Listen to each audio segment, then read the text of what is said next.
ஆண்டவர் நமக்கு வாக்குத்தத்த வசனமாய் தருகிறார். அந்த வார்த்தைகளை நாம் எடுத்துக்கொள்ளுவோம். அந்த வார்த்தையின்படியே இந்த ஜூலை மாதம் முழுவதும் நம்மளையும் நம்ம குடும்பங்களையும் ஆண்டவர் நடத்துவார். நம்பிக்கை உள்ள சிறைகளே, அரணுக்கு நீங்க திரும்பி வாருங்கள், இரட்டிப்பான நன்மையை தருவேன், இன்றைக்கே தருவேன். ஆமென் சொல்லுவோம். இஸ்ரவேல் மக்கள் சிறைப்பட்டிருந்த பாபிலோன்ல இருக்கிற காலங்களிலே இந்த சகரியா தீர்க்கதரிசியின் மூலமாய் அவர்களுக்கு ஒரு நம்பிக்கை ஊட்டும் வார்த்தையை ஆண்டவர் கொடுக்கிறார். 70 ஆண்டுகள் சிறையில வாழுகிறார்கள். 70 ஆண்டுகள் எதிர்காலத்தை குறித்த நம்பிக்கை இல்லாது வாழுகிறார்கள். 70 ஆண்டுகள் அவர்கள் அடிமைத்தனத்தில் வாழுகிறார்கள், அங்கலாய்ப்புல வாழுகிறார்கள், நிம்மதியில்லாத வாழ்க்கை வாழுகிறார்கள். அவர்கள் எதிர்காலத்தை குறித்த ஒரு பயத்தோடு வாழுகிறார்கள்.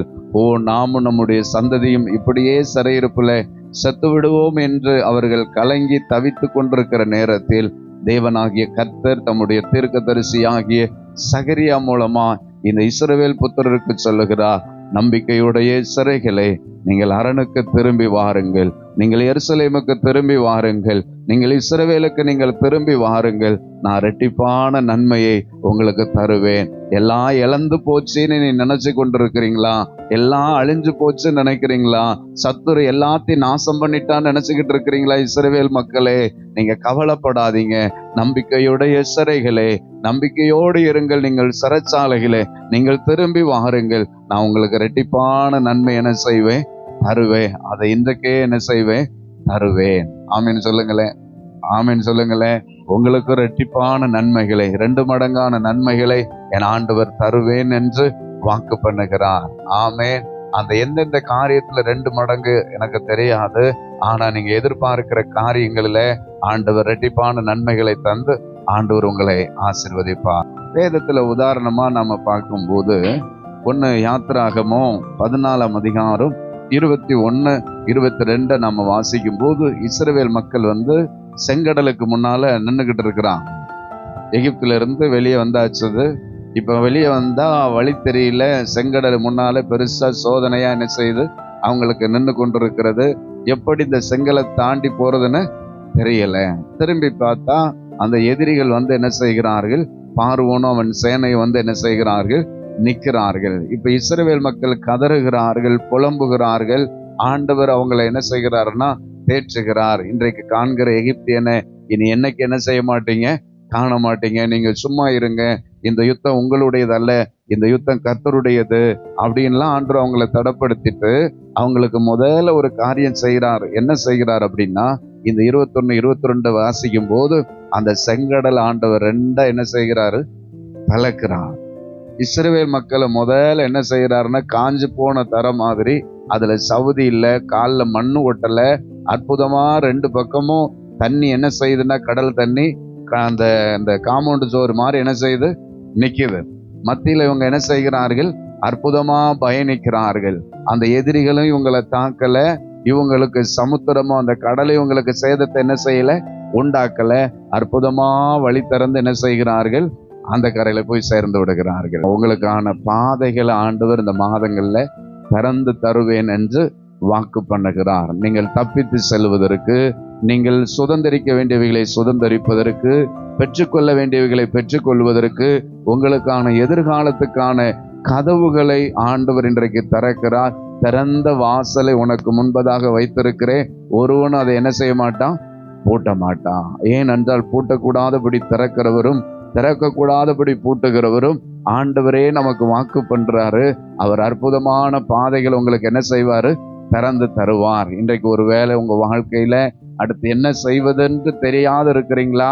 ஆண்டவர் இந்த இஸ்ரவேல் மக்களுக்கு செங்கடலை பிளந்த மாதிரி உங்களுக்கான ஒரு பாதையை அவர் திறந்து தருவார். உங்களுக்கான ஒரு வாய்ப்பை அவர் உண்டு பண்ணி தருவார். உங்களுக்கான ஒரு நன்மையை அவர் திறந்து தந்து ஆண்டவர் உங்களையும் உங்கள் குடும்பத்தையும் ஆசீர்வதிப்பார். அற்புதமான பாதைகளை திறந்து தர்றத இந்த 7வது மாதம் ஜூன் மாதம் என்ன செய்வீங்க?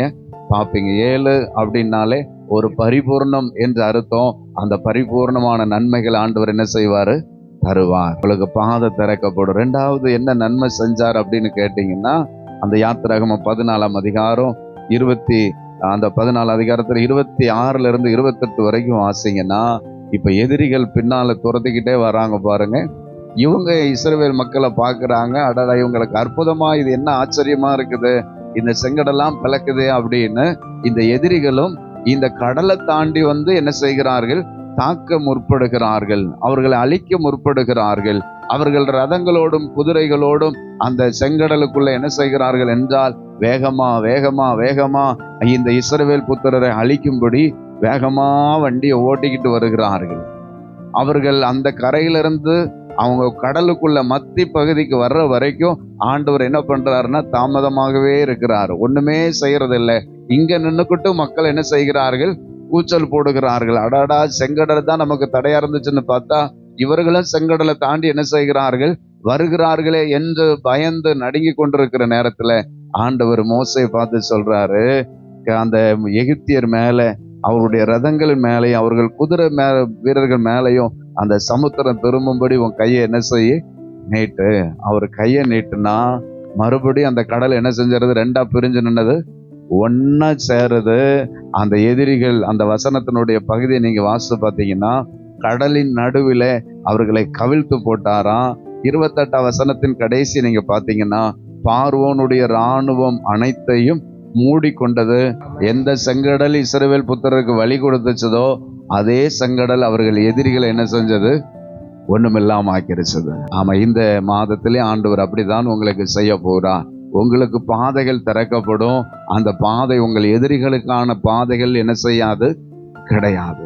உங்கள் சத்துருக்களுக்கான பாதைகள் என்ன செய்யாது, கிடையாது. பார்வோனை போல இன்றைக்கு உங்களை பின்தொடர்ந்து வருகிற பிரச்சனைகளுக்கு ஆண்டவர் இந்த மாதம் ஒரு முற்றுப்புள்ளியை வைப்பார். அதான் ஆண்டவர் சொல்றாரு, ரெட்டிப்பான நன்மையை தருவேன், இன்றைக்கு தருவேன். இவர்களுக்கும் பாதை திறக்கப்பட்டுச்சது, அவங்க எதிரிகளுக்கும் கர்த்தர் ஒரு முடிவை என்ன செஞ்சாரு, உண்டாக்கினார். ஒரே நாளில் ஒரே நேரத்துல ஆண்டவர் ரெட்டிப்பான அந்த 2 மடங்கான நன்மையை, இந்த காரியத்தை ஆண்டவர் என்ன செய்கிறாரு, செய்து கொடுத்தா. இந்த மாதம் நீங்க அதிசயங்களை என்ன செய்வீங்க, காண்பீங்க. ரெட்டிப்பான நன்மைகளை, 2 மடங்கான ஆசீர்வாதங்களை, 2 மடங்கான பாதைகளை திறந்து தந்து ஆண்டவர் உங்களையும் உங்கள் குடும்பங்களையும் ஆசீர்வதிப்பார். சகரியா 9ஆம் அதிகாரம் இந்த 12ஆம் வசனத்தை மனதில் நிறுத்தி கொண்டு ஒவ்வொரு நாளும் காலையில எழுந்த உடனே சொல்லுங்கள், நான் இந்த நாளில் ரெட்டிப்பான நன்மையை பெறப்போகிறேன், நான் ரெட்டிப்பான நன்மைகளை பெறப்போகிறேன். அந்த ரெட்டிப்பான நன்மை என்னது, எனக்கான ஆசீர்வாதம் உண்டாகும், என் எதிரிகளுக்கான வீழ்ச்சியை கர்த்தர் என்ன செய்வாரு, உண்டாக்குவா.